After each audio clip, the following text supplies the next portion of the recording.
All right. Joining me today is a very special guest. I like to bring on every few episodes or so someone who is out of our industry, meaning someone who either used to do what we do and doesn't do that anymore, or someone who never did it at all and has that unique kind of outsider perspective. So I'm really excited today to have my friend and colleague, Stephanie Ross. She's based in La Crosse, Wisconsin, former yoga teacher, former yoga studio owner, current real estate agent, multi-hyphenate, running an amazing association that I'm not going to give away. I want her to be able to tell you about this amazing association that I've had the privilege of speaking to.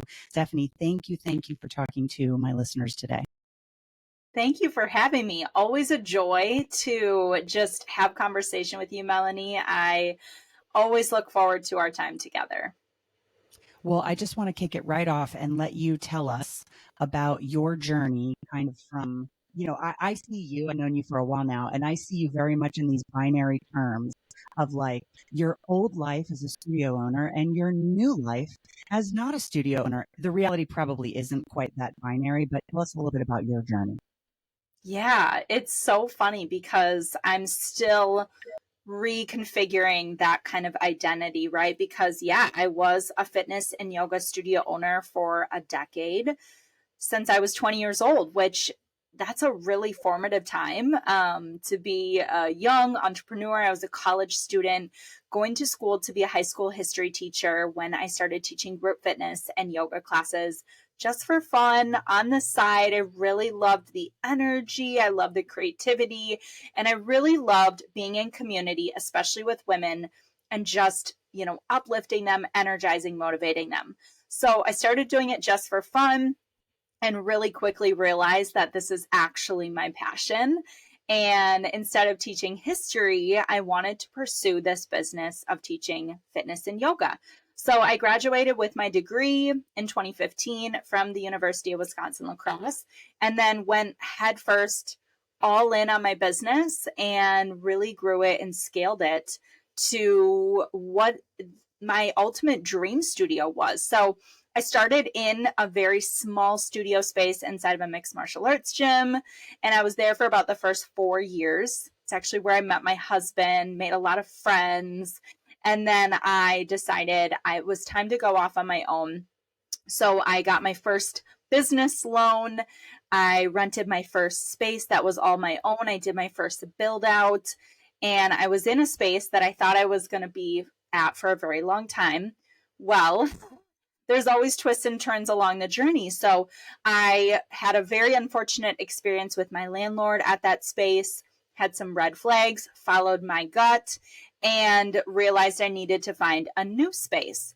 And that was 2019 then that I found my last studio space that I was in, which is how we met inside of Misty's Dance Unlimited, which is a dance studio. So I was in the north end of that space. It truly was my dream studio. It was like 2,500 square feet, but I had to take another risk and finish the space. So it was completely undone. I needed to do the drywall and the electricity and the plumbing and the HVAC and all of the things to be able to move into this space. And I was taking a huge financial risk. I mean, at the time, I think I was 25 or 26, and I knew what I was signing up for as far as tripling my overhead and adding to that debt and loan significantly. And I knew I had the work ethic to figure that out. Plus, I knew I was going to gain a mentor by moving into this space. So our mentor and fellow friend, Misty Lown, was the owner of the building. And all I wanted up until that point was someone to show me the way and show me a path forward of what was possible. Because my industry, although not dance, very similar structure in a membership model, having classes, instructors, all of those things. And I could not wait to learn from her. Now, of course, she pulled me into the More Than Just Great dancing community immediately, which is where I met you, Melanie, and all the other awesome people within that community. And I applied every single possible strategy. And 2019 was a really hard year of growing, but we did it. We got through it. And then what I didn't know I signed up for on the end of that year was, of course, COVID and 2020. So COVID just rocked our world in the group fitness or, dance, whatever the in-person experience was. It was really not the same for a couple years following. I mean, I feel like we're still kind of getting back to what we were prior to COVID in a lot of ways. So, we pivoted, we did online live streaming for a while, we did hybrid when we came back in person. And it wasn't really until 2021 and 2022 that we really felt the effects of that experience on the bottom line and on the business. And at that point, I had to make a really hard decision to ultimately walk away from this dream at the level that I had created it to be. I mean, I had a full team of 10. I had a really high overhead, a lot of debt that I had acquired through growing and scaling. And it just was soul sucking. It was just sucking the life right out of me, the stress, the burden, the weight I was carrying. I think you reach a certain point where you have to decide at what point is it worth sacrificing your life, your health, all of those things to chase a dream. So I also realized that I think I had evolved and grown in a lot of ways, and I had new passions and things that I wanted to pursue, which is where real estate came into the picture. So I started kind of dabbling in a new industry of real estate, as well as I had ultimately launched a new business in 2021 called Small Business Sister Circle. And it was for female small business owners to learn and grow and connect with each other. And those were really the avenues that I wanted to expand on and learn and grow. So at the end of 2022, I made the decision to walk away from that space and that business model that I had built and re-envision it in a way that I thought actually suited the stage of life that I was in, which was wanting to just basically do it for fun again. So I actually went back to my original space. All of this past year, I did pop-ups, all kinds of fun events and things.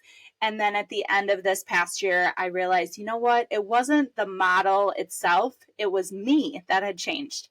My passions, my dreams, what I wanted to chase and what I valued in life had really changed significantly. So I closed the doors at the end of 2023. And so my identity I've really had to pull apart my identity from what I was doing and what I do away from who I am and what I stand for.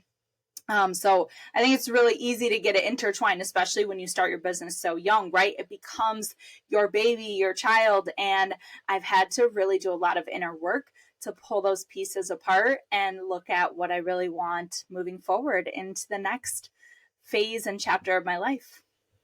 Oh, so many good things there. I feel like I want to camp on for 20 minutes a piece. Just some quick things that I grabbed from what you said. First of all, I don't think the COVID piece can be ignored. I remember watching you lead during the pandemic and watching the scope and scale and reach of the community level events that you were hosting. And it was true. These weren't yoga classes. It was community building. I really watched you become a community builder. And maybe if not become, I think you already were that, but become just on a new scale. And it was inspiring and motivating to be leading a business in that very unknown time and watch you really take the bull by the horns and say, no, this is how we're going to do it. And just generate so much positive energy in your community and lift so many other people up during that dark time. So that's number one. Number two, I would say if you're listening right now and you're still here, you made it. Like you did the thing. And that is no small thing. And I think it's our tendency to just keep pushing ahead, right? And forget to take that time to reflect back on what we've accomplished. If you're listening right now, you did it. We did that, guys. So I think that's worth recognizing. I love, another wonderful business coach that you and I both know, Andrea Camacho, talks about the power of setting goals, not based just on what you're walking away from, but what you're walking toward. And I think you just summed that up so beautifully, talking about, yes, you were walking away from this previous business, but you were really walking toward a new version of yourself, a new version of your identity. And that's hard when, as you pointed out, our identity as small business owners is so intertwined with Mm-hmm. our business. And we think that what we do is who we are. How did you you talked about doing a lot of inner work. Like, can you tell me some of the things that you did or offer to somebody who might be going through that right now? Yeah, I think the biggest thing I did was took that time for myself alone to do a lot of self reflection. I'm someone like I was a history major. So, what does a history major do? They study the past to be able to look to the future. And that's exactly what I did. I studied my past and I actually found this framework in a book that I was doing. And it was called the Universal Story. And it's about finding your story so that not only you have moments where you can look back on and be proud of overcoming, but being able to share your story in a positive, impactful way so that other people can be inspired by it is something that I've really tried to do. So in the journey, right, we start out and it's just awesome and there's potential and we feel the beginnings of the excitement and the success.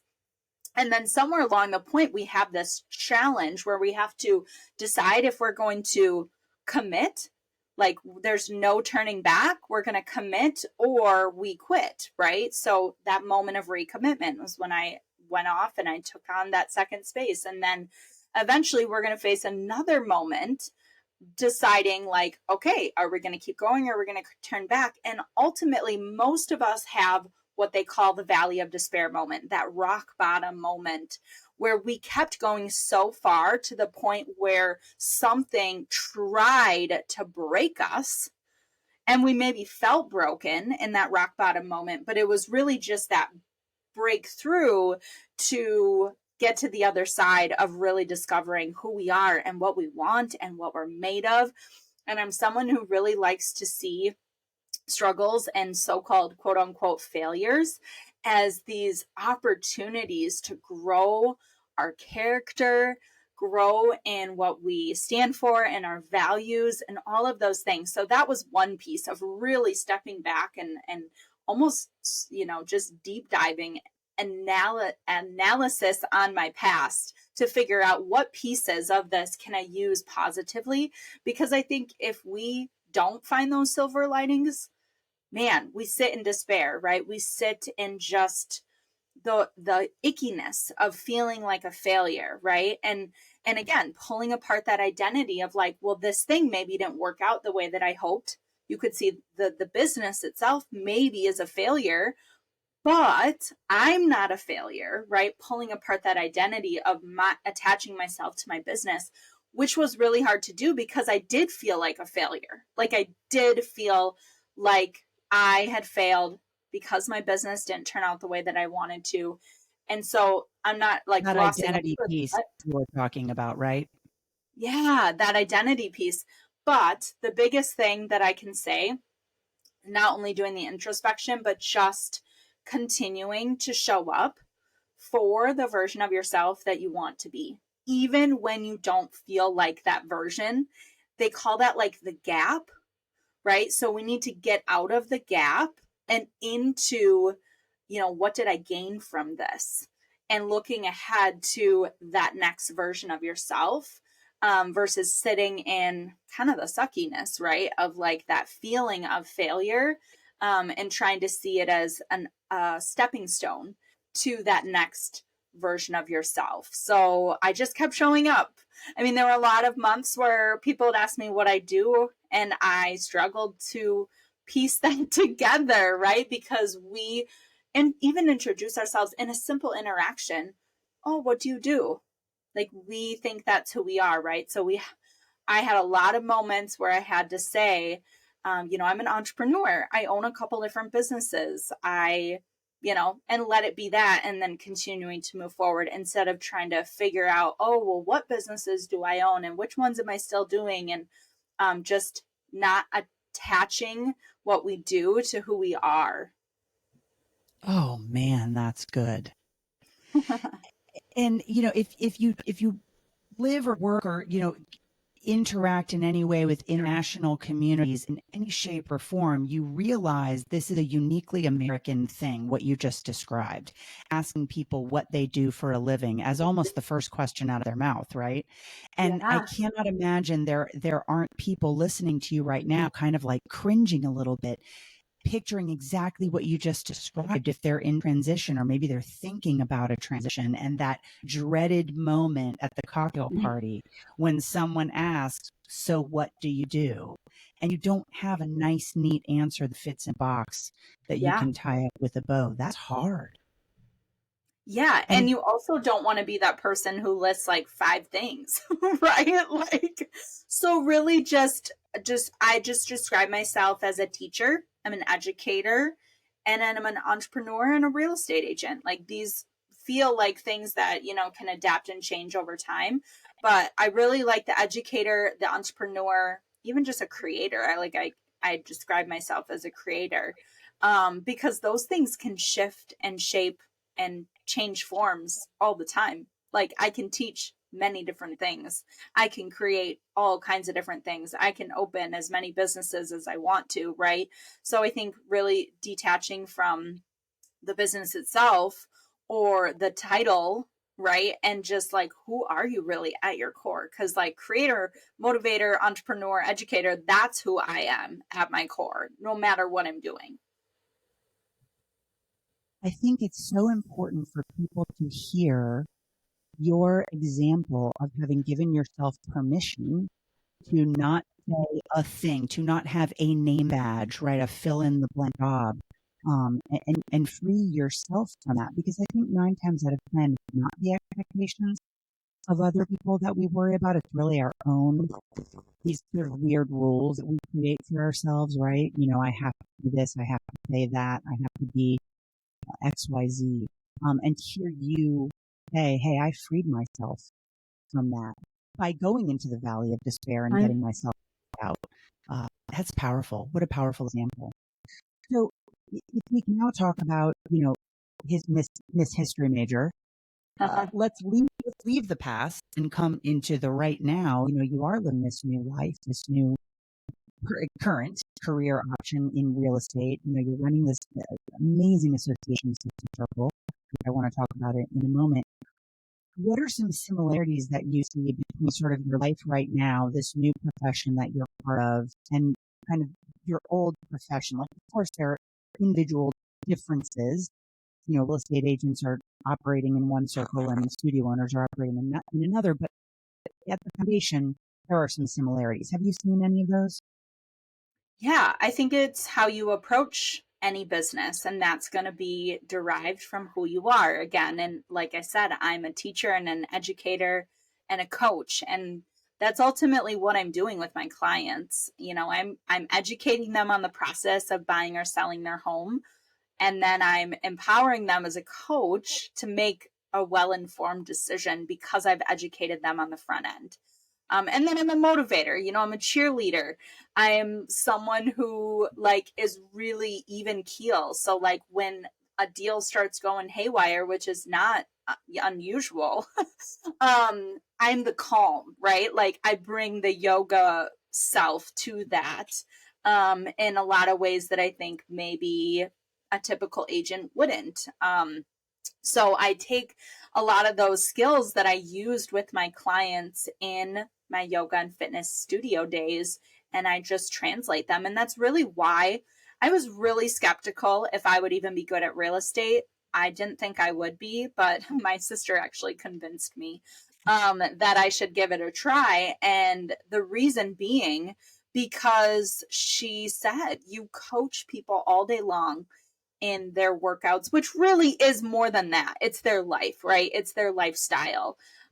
So why can't you do that in a different industry? That's ultimately what it is. And you have to be a people person to be in real estate. And I'm totally a people person. So that's one of the similarities, as well as I think the marketing. I love marketing. I've always really enjoyed marketing my businesses, and now I get to use that in a different way.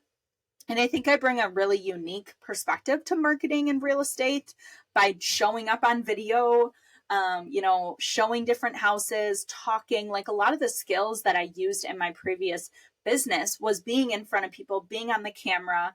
I now get to use in real estate. I've even hosted events for first-time home buyers, where I teach on how to buy a home. And I think that's also unique because I have the skill of event planning and, speaking in front of a group, and not every real estate agent has that experience either. So it really is all about, no matter what you have done in the past, you're just collecting tools and skills and experience as you go. And it actually blows my mind how the skills that I acquired in the first 10 years of running a fitness and yoga studio have translated in my two businesses now. In a year, it has brought me more success in a year than my previous business did in a decade. So sometimes I think, for me at least, I was just in the wrong industry at the wrong time, but the skills and experience that I gained is not lost. Now I get to use it in different ways, and it's actually serving me more now than it ever did in my previous business, which is why I feel that business truly was a stepping stone for me. Isn't that amazing? And I agree. I'm a big believer in no experience is wasted, no knowledge is wasted. No, I'm a student of life. I think just like you, it's part of why I think we get Yeah. along. It makes me laugh. I was a political science major in college, like nothing to do with my current job, and you were a history major. But it's that being a student of life and having that intellectual curiosity and the human curiosity. And I love listening to you tell that because I see you utilize these skills every day. I can't avoid it any longer. Please tell me about the circle. I had the honor of speaking to this group of women, and I was blown away by not only the engagement of the group, but the massive diversity of the group. We've got makers, real estate agents like yourself, retailers, food and beverage, all manner of professions represented in this association. Tell us everything. Okay. Yes. This is truly, I think, my purpose here in this chapter of my life. And it was a calling on my heart. Like, I couldn't resist it. It just kept bugging me until I followed it. So in 2021, kind of in the middle of COVID, really, my sister and I, so my sister's not quite 2 years older than me and is truly my best friend. There's just the two of us. So we've always been a support system for each other. And we come from a family of entrepreneurs. So we've both been full-time entrepreneurs our entire life. Like, we've never worked a normal job. So we decided to launch Small Business Sister Circle as just kind of a one-off event. So we did like a picnic launch with a few small business owners we knew. We scheduled a social that blew up. We did our first annual Sister Circle Summit conference, and that's now something we do every single year. We actually have our fourth one coming up in March. And it just keeps getting bigger every year. So we were just doing pop-up events for the first 2 years or so. And then, funny enough, as I was downsizing my studio business at the end of 2021, I felt this nudge to launch Sister Circle into a membership base, a monthly membership. And call me crazy, a couple people did.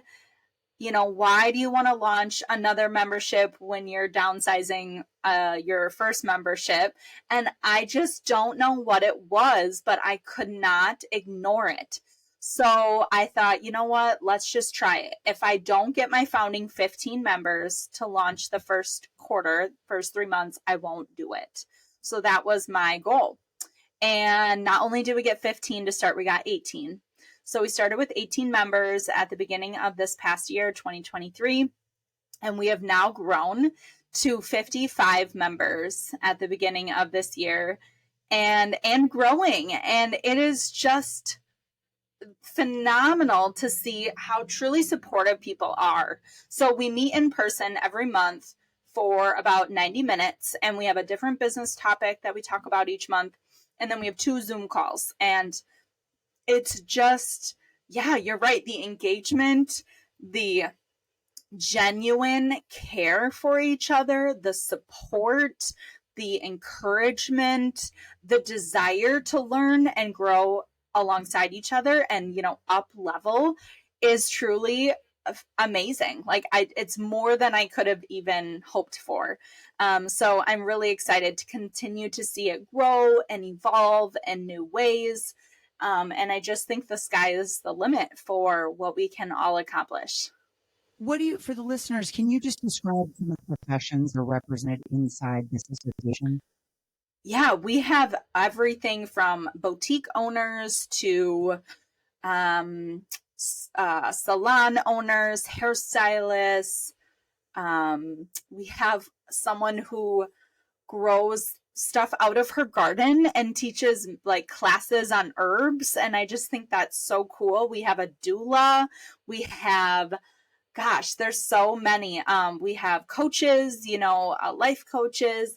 We have makeup artists. We have a ton of small business services, which is really awesome. So people that help with marketing, website, we have a VA. Like it is so far from one end to the other, people that are totally solopreneur, people that have teams, and everything in between, and all ages too, and stages of small business ownership, which I love to see.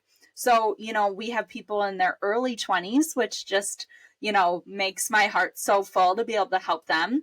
And then we have people in their 50s and 60s who are seriously pursuing a business after they retired from their job because they now get to follow this passion and purpose.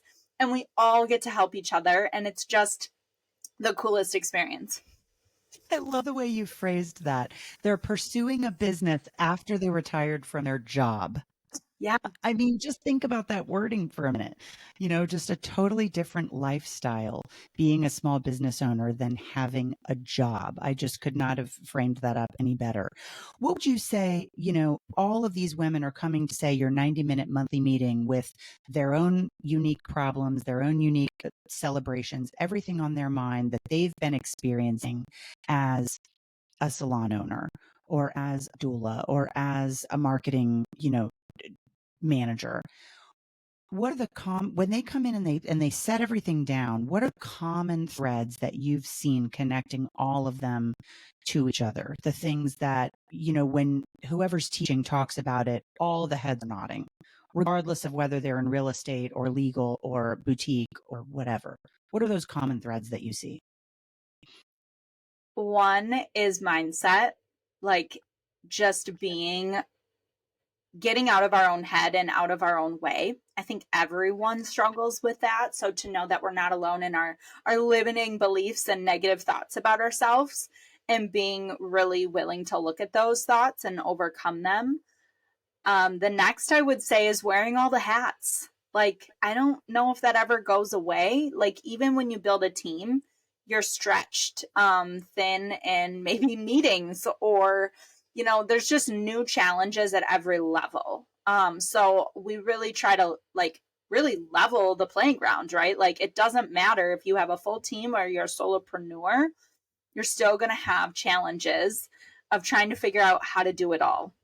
And I think as women in particular, right, because this is a community of women, that's even more challenging, maybe as moms, as wives, and just all the different roles that we play. Trying to figure out, quote unquote, how to do it all. And then I think a big one that we find a lot is just the marketing side of things. Not everyone loves, being on social or doing email or knows how to make their website. So as a small business owner, we really do have to get gritty with our marketing and how to do that. So I think pulling in a lot of different strategies and ways that we can implement really smart tactical marketing without spending thousands of dollars is something that we really try to hone in on too. Listening to you say that makes me remember a meeting that we had with our accountant back in the day when we were struggling and scratching for, every dollar. And we were so determined to not show a profit at the end of the year, because for whatever reason, we had been taught in our little mom and pop model that, kind of if you show a profit, you'll pay more in taxes. Of course, the wise business owner understands that showing a profit is a good thing and a desirable thing. And I'll never forget what our accountant said to us. He was such a straight-laced guy, ex-IRS, Mr. I's dotted and T's crossed. And he said, if you're not making money, you don't have a business, you have a hobby. And at the time we thought, oh, snap, right? But now, I love that the marketing piece is a big common thread, because at the end of the day, all of us, studio owner, real estate agent, we have to bring in revenue, or we don't have a business, we have a hobby. Yes. Right. Yeah. And even those older business owners that you mentioned who retired from a job, they might be set for life. They might have left with a generous retirement package. But again, even their passion project, there's no mission without the money. Right. So that's such an important thread, I think, for you to discuss, and for you to be providing a safe space for everyone to kind of exhale for a minute and look around and say, hey, we're all in this together. Something that I found really interesting before I presented to your small business sister circle, I was putting together, my slides and gathering everyone's information, kind of doing my due diligence. And I noticed you have a number of direct competitors in your association. There is no exclusivity agreement where you're the only ice cream shop in the group, or you're the only barber shop in the group. And I thought that was so interesting. How do you navigate that? Maybe might be an assumed conflict of interest, but it doesn't seem to be inside your group. Yeah, one of our core values truly is collaboration over competition, because we are stronger together. And I really try to show that by example. Like you said, we have real estate agents in this community, and that is my other main business. But it doesn't take anything from me to have other agents in the group that we can all strengthen and help each other. I mean, there are hundreds of real estate agents. So I want to do business with the ones that are growth minded and that are in this group. And let's, work together as much as we can. And granted, the ones in the group are from kind of other counties and cities, so there's not a ton of overlap anyways. But even if there was, I truly have tried to embody the mindset of collaboration over competition myself. And there have been moments that I have been confronted with that. I mean, even one of my direct competitors from my previous business has joined our group. And don't get me wrong, when that happened, you're confronted, right? And then I really had to look at it and say, well, how does this affect me now? It doesn't. And again, I know we're stronger together, because even in getting to know her, she's facing the same challenges that I did, right? So we have that mutual understanding and level of compassion right from the get-go that I think is truly what we need more of. Because as small business owners, we need to band together, because I don't think our competition is actually other business owners. I actually think it's big box stores, it's technology, it's actually keeping up with AI and these companies that can pour thousands of dollars into some of the new, systems and marketing and ways of doing things. So the more that we can band together, the better we are. And it's really cool to see actually a lot of our members that are direct competitors and that are maybe close together in their cities and their areas, they become a destination by having more than one place to visit when you go to that small town. And being from Wisconsin and in the Midwest, gosh, we have so many rural communities that have literally zero support for their small business owners. So I am literally making it my mission to be able to create these sister circle meetings, these experiences, these circles and communities, so that that rural small business owner doesn't have to feel alone either, or ostracized just because they are, maybe truly in the middle of nowhere. So I think it's just a really powerful core value and mission that we've made it to, be the type of small business owner that supports other people, because someone else doing something similar to you doesn't lessen your abilities or your level of, shine. Like, you're not dimming someone else by showing up as your most authentic self. Like, we all get to have, experiences of celebrations. We all get to shine in our own way, and everyone's business is truly different and unique. So the more that we celebrate those uniquenesses and appreciate them, I think just feels better, right? Like, it feels better to connect and collaborate with people than to be in competition. Like, even the word of competition can get kind of like, you just feel that pit in your stomach, right? Like, it has kind of a visceral feeling. And I know even in my studio days, it was so competitive and so cutthroat. And I felt like I had no real friends in the industry. And I hated that feeling. So I don't want that to be the experience for these other business owners. What a model of leadership, to be the one to take the first step, to be the one to stand up in front of the group and say, without knowing ahead of time if you'll get any support for it or not, right? Taking that risk, having the vulnerability to say, I believe this can work.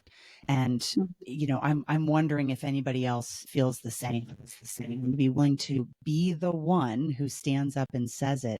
Every great group needs that one to stand up first. And you did it. And look at the response you got. I mean, I loved hearing your story of starting these pop-ups or these socials. I did this social and that blew up. And then we did this event and that blew up. And, obviously there was a need. I think you struck a nerve.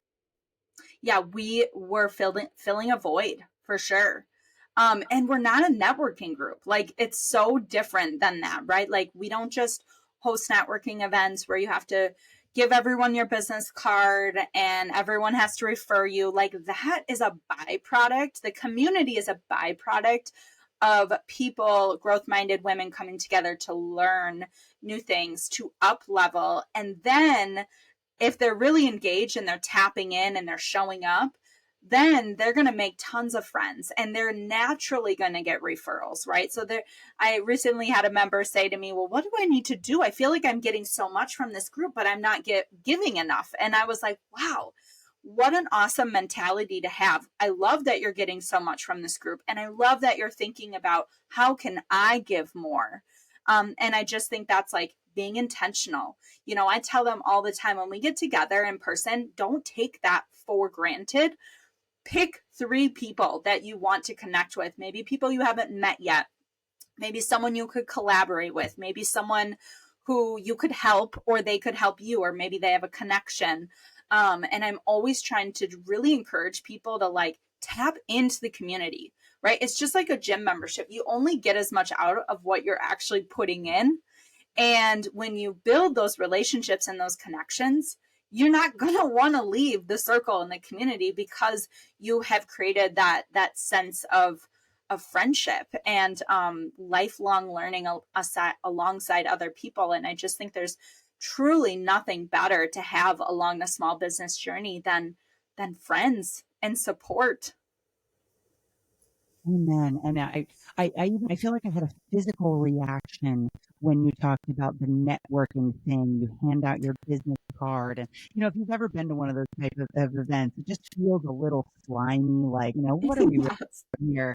And I just love that you are sort of the antithesis. I loved your wording that the community, the networking becomes a byproduct of the larger picture. So it's really about you get benefit of the networking, but not in that icky sort of, you know, false way.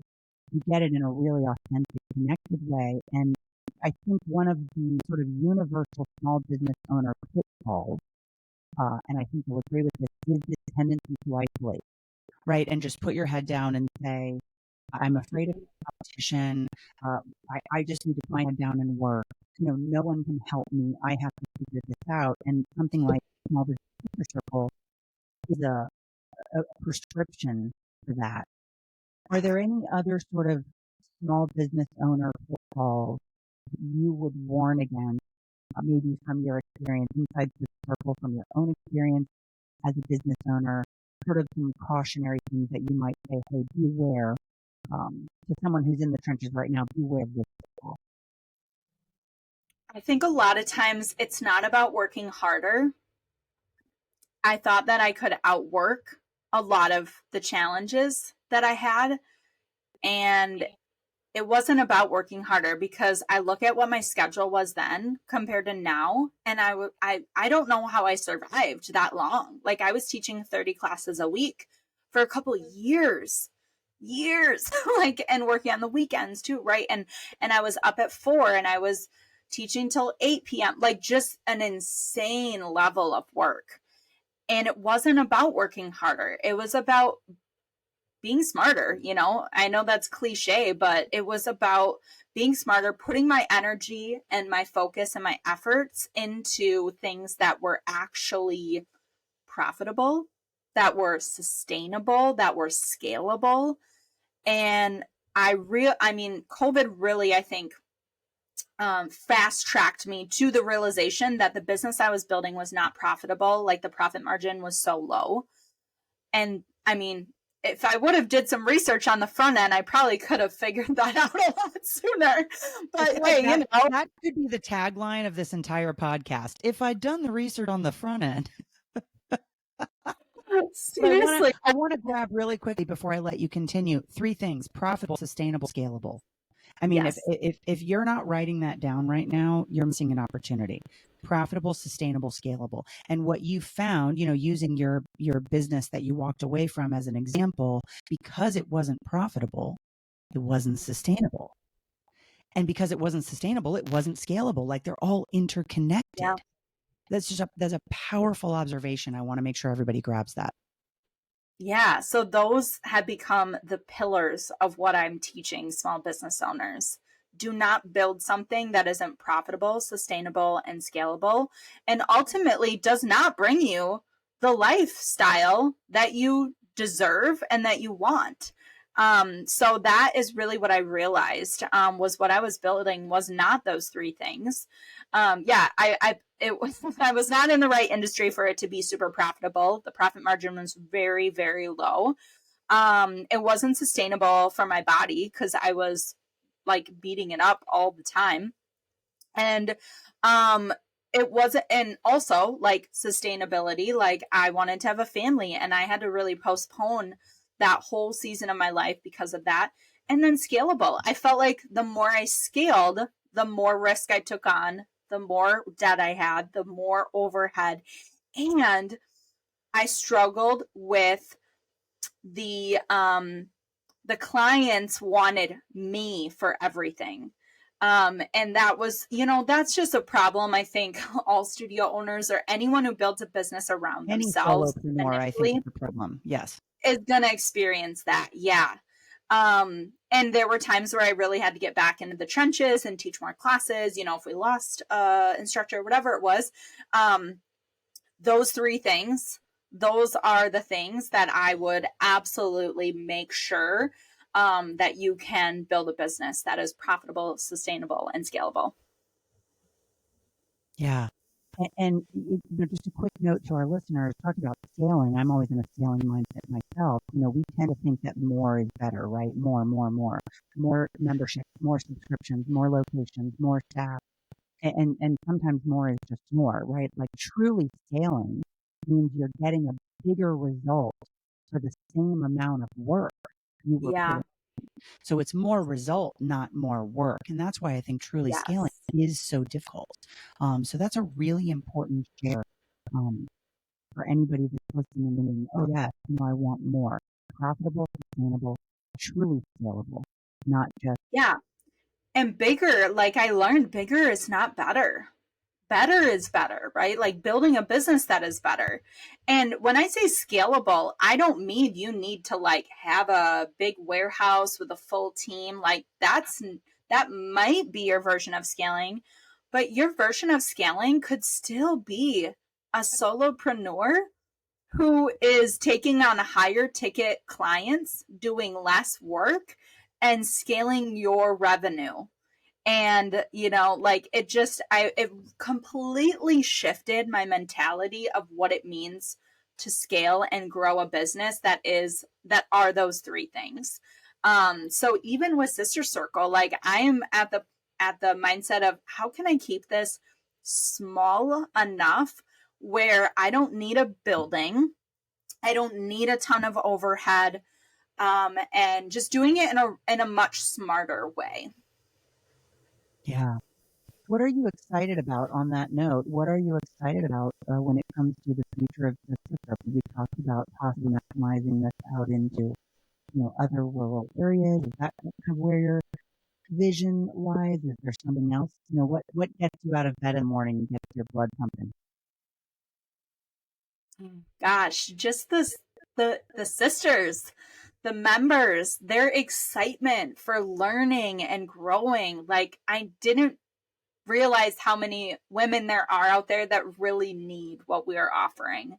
And I am excited to expand that to see, how many more people can we positively impact while still my thing is still maintaining the essence of who we are, right? Like I don't want to lose that. And that's where like scaling again, like keeping our core values and me still being able to know people personally, that's really important to me. So I think my vision for this is really like I want La Crosse, Wisconsin to be this hub for the Midwest for all the female small business owners. Not that people can't come from outside the Midwest, but we don't really have anything like that here. We kind of got to go to the coast. We got to go to Florida. We got to go to Texas or Arizona, all the warm, beautiful weather states. But we have so much to offer here in the Midwest. And I think there's something about being surrounded by people that, have similar life experiences, coming from a small town, rural areas, and just banding together to be stronger and better for being in community together. So I would love to see what that looks like, expanding our circle wider, as well as making that annual conference something that people fly into or drive to, take that road trip to, and just really getting women with the same mindset, the same energy, the same mentality together so that we can build further, stronger relationships. I love that. I think, looking back at the thread of accomplishments on your timeline, the sort of the one common thing that stands out to me is just your generosity, your willingness to share, your willingness to widen the table, your willingness to pull up another chair and say, hey, you can sit with us, right? Come join us. Whether that was through Zen and Pow, whether that was through real estate, more than just breakdancing, circle, through your podcast. You and I are podcast shows, Soul Driven with Steph. You're just a table builder and a table widener, I think, and that's so inspiring. And you've been so generous again with your time today. So thank you so much for coming on and talking to us. Yeah, thank you. It's truly, like I said, feels like my purpose, my passion. I've always felt a little bit like I wasn't maybe the norm, like child or even in college, adult life. I've always been a little bit, I don't want to say odd, but I've just felt like there was something more for me and I had to go find that. And I think it really was in cultivating community for the people that also feel that way, that are wondering if there's other people out there that are like them.